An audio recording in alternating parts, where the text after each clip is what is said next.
to the Fashion Police special edition of Women in the Roaring Twenties. Today we are welcoming our very special guest, an influential designer from the 1920s, Coco Chanel. Bonjour! Welcome. Why don't you tell us about yourself? After opening my first shop in 1923, I designed darker, more revealing clothes to allow women to feel more comfortable. My clothes helped liberate women and challenge the status quo for fashion and women's roles in society.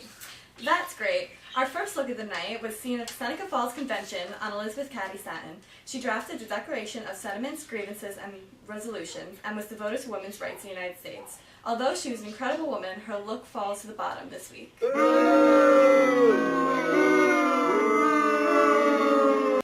Layers, long lengths, and heavy material exemplifies the styles of the early 1900s. Clearly, fashion is changing, and dear Lizzie has fallen behind the times.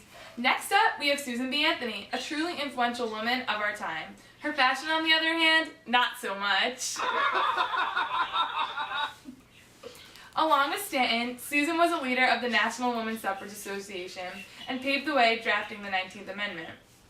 Although the amendment was ratified August 18, 1920, after her death, Susan was a great pioneer of women's suffrage.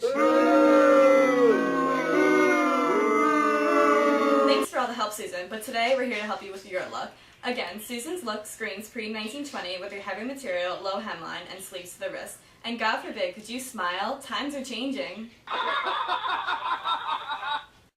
And now for the top looks of the week. In the 1920s, women branched out and adopted a new look, and they were known as flappers. Along with this new look came a new attitude. Flappers were engaged in city nightlife, drank, smoked, and wanted to eliminate social double standards. Our first look is Zelda Fitzgerald.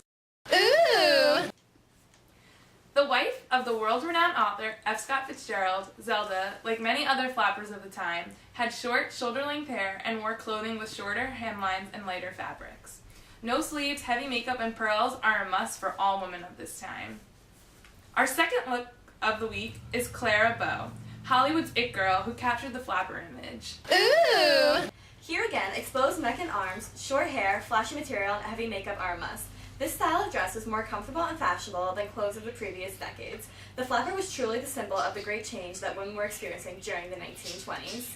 Well, thank you for joining us and looking at these fashion do's and don'ts of the early 1900s. I'd like to thank Coco Chanel for coming and helping me out. We'll see you next week. Au revoir!